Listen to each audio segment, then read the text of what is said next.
So imagine you're a bow hunter. You've got this compound bow you've spent hundreds or thousands of dollars on. You've got all your arrows. It's a beautiful day. You're going to take down your first buck. You go out and you get up into your tree stand. Everything's ready. You reach in your pocket and you pull out your blindfold and put it on. Wait, that doesn't make any sense. Why would you put on a blindfold? And yet that's how so many of us walk around through life.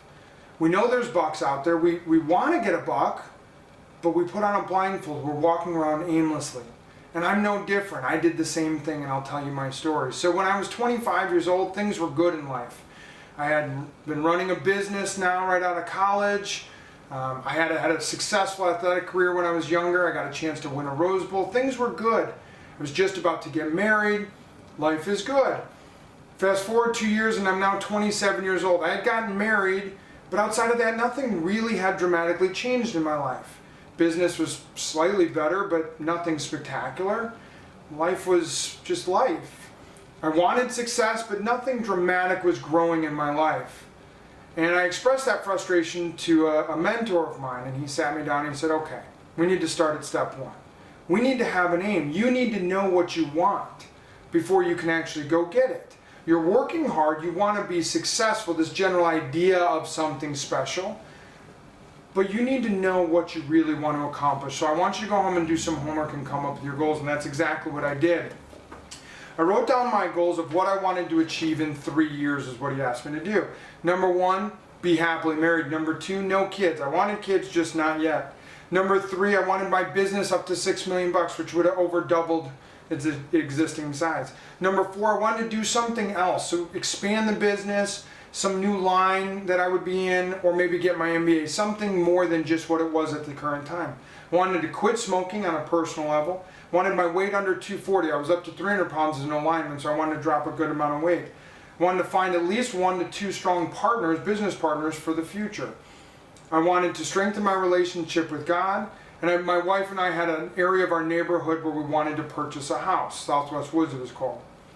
So I wrote this down, put it in the front of my binder, and I would look at it periodically, and then all of a sudden my binder filled up with things inside of it, notes and sheets and everything else. Once in a while I'd look back, and then about 4 years later I flipped back to it and I said, wow, I should really take an inventory of where am I at? And I went through the list. I was super happily married. Business was over $8 million with my brand new business partner, which was exciting. We had expanded into Wisconsin, Michigan, and soon to be Indiana. I had quit smoking. My weight was coming way down to about 250 pounds, not quite my goal, but moving in a good direction, currently 233, so really kept coming. My wife and I were super active in our church, and our house that we had bought in the Southwest Woods was about 2 times the size we ever had expected. So things were going great now because I had an aim and a target. There was one thing that we did make, the one mistake, and you might have heard, my wife and I accidentally got pregnant a little bit sooner than we expected, but we have 5 kids now, but 1 came before the 3 years was up. So missed on 1 of the 9 goals, but otherwise smashed the goals. Why? Because my blindfold had been taken off and I could see the buck, and I was able to take down the buck. And that's my goal today in this first video, is to teach you guys how to at least take the blindfold off and figure out what buck you want to shoot. Figure out those goals and define those for yourselves so that you have a target, and then in the subsequent videos learn how to actually achieve those. So that's what we're going to talk about today, is goal setting. Okay, and so why is goal setting so important? Well, this goal setting goes way back. Even Aristotle talked about it. He was the first one to originally talk about the importance of it, but more recent studies has tried to investigate as to why it's so important. Well, it's important because it really starts to use a part of your brain that's not always used, and it's called your reticular activating device. Like a reticulating python, it wraps around something, its prey. Well, in this case, it keeps your brain thinking of your goals. And it allows you to direct your attention and effort towards goal-relevant activities versus goal-irrelevant activities. So now more time and energy is put into the things that are going to help you achieve your goals and the opportunities that pop up. So things like watching a football game wouldn't have been goal-relevant for my 9 goals, although fine to do and fun, not going to progress me towards my goal. So today we're going to help first define what your goals are and actually get them onto paper. So as we get started, the first thing we need to do is come up with what these goals are. But I'm going to help you because There's a lot of ways to make a goal, and a lot of people think, what's a goal? Well, like my first one, happily married, it's not a bad thing to want, but it's not exactly going to fit into the metrics that I'm going to try to teach you. So the first thing we need to do is we need to come up with SMART goals. Some of you might have heard that acronym before. It stands for specific, measurable, attainable, realistic, and timely goals. So it has to be something that can be specifically defined, something that you can measure like revenue or GPA. It has to be attainable, something that you can actually go get. Realistic, meaning it's got to be within the realm of reality for you to achieve it. And then timely, you have to have a time horizon that makes sense for that goal. Okay, so every goal that you're going to make needs to fit into that SMART goal category. The next thing is, you can see from all the studies done, especially the recent one, the foremost expert is Edwin Locke. Over the last 40 years, he spent just numerous amounts of time working on what kind of goals deliver success. And one of the things that they've found is that it is very important that your goals are high-reaching and specific. If they're low goals or vague, they won't inspire or motivate you to do anything special. You actually have a far less chance of reaching them. So whenever you're going to make out a goal, which I think most of us naturally do, you're going to want that goal to be something that is higher than naturally achievable, something that's going to stretch you, force you to learn new knowledge, or push your natural character traits to go reach it. At the same time, you don't want it to be so elevated that it's going to demotivate you when you fall off the path slightly. So you want high goals, but nothing that's crazy high. Okay, so you're going to want to fall in that sweet spot of above what you're naturally able to do, but not something that's superhuman.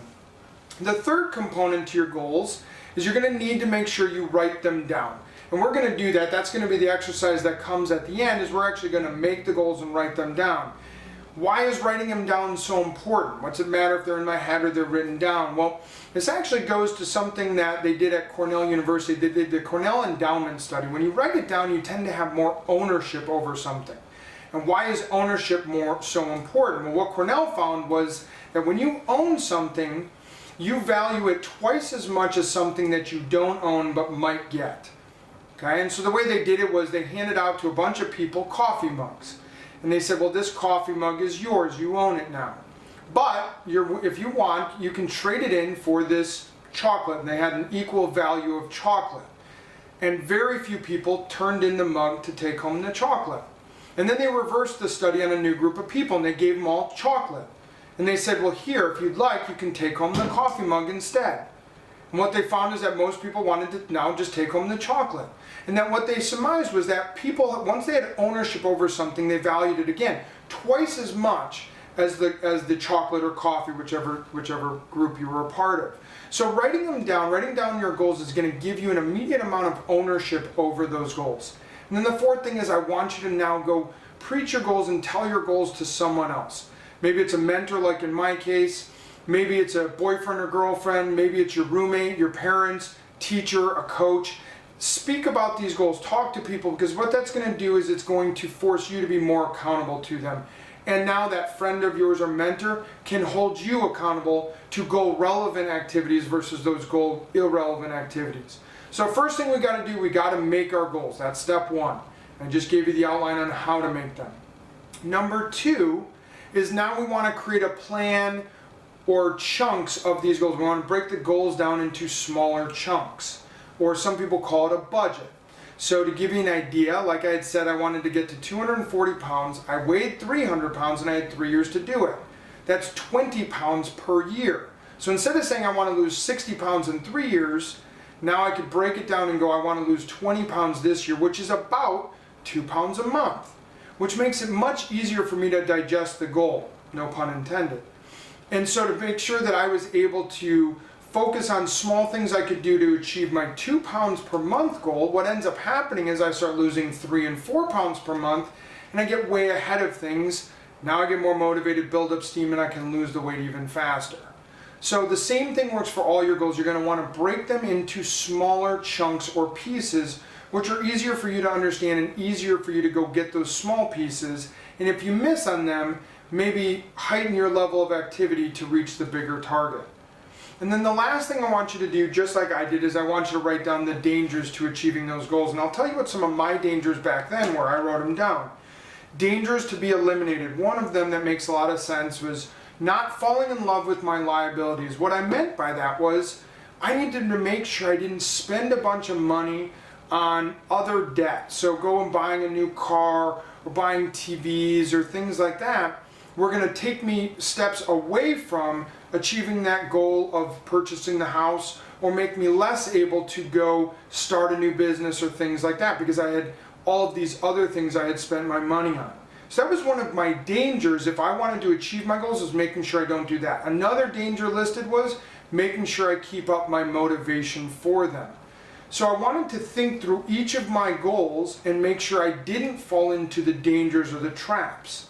And another example, back to that fitness one, if I wanted to lose weight, dangers would be eating out too often, or not making my lunch before I went to school, or things like that.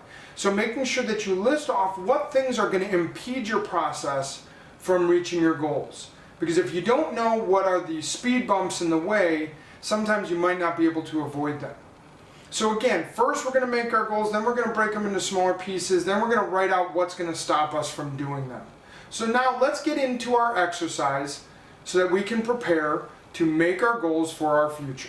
We're going to formulate. First thing you have to do is brainstorm and formulate your goals. So first things first, get out a sheet of paper. And for the next 5 minutes or day, somewhere in that range, I want you thinking about what do you want to achieve, right? Same idea as that bow hunter, think about the buck, what it's going to look like, and so on. So we're going to break those into a few different categories and a few different time spans. So I want you first thinking short term, so 9 months to 1 year. So we'll call them the 1 year goals, the short term goals. And then the longer term, we'll call them the 5 year goals. So we want 1 and 5 year goals in 3 separate categories. One would be your school or academic. It might be a GPA or a test score if you're studying for the MCATs.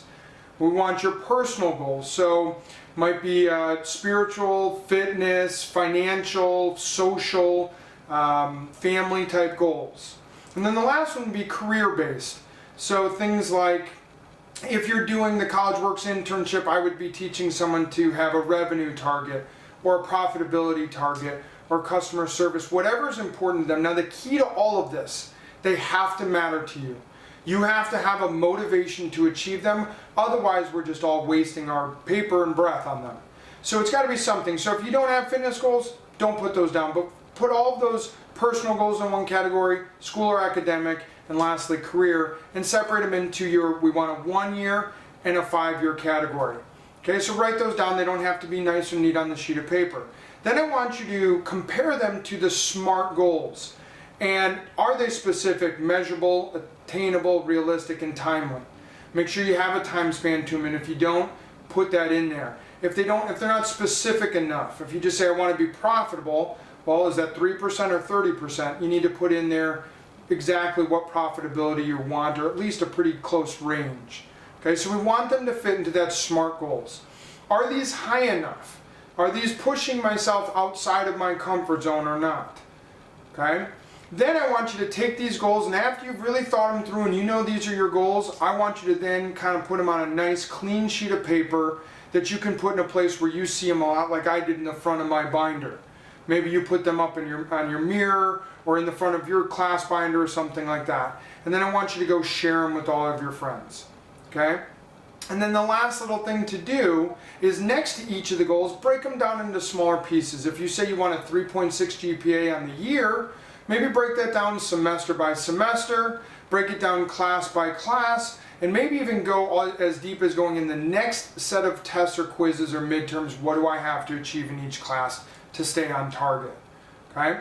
Last but not least, let's look at each of them. What are my dangers? So one example, I had friends who lived in a fraternity house, and they used to always say, gosh, I would get better grades if I didn't try to study at the fraternity house because there's so many distractions. So maybe your danger in that case is being too much in the fraternity house. I need to get to the library to do my studying. Things like that are going to help hurt you and impede you from actually achieving the goals that you want to achieve.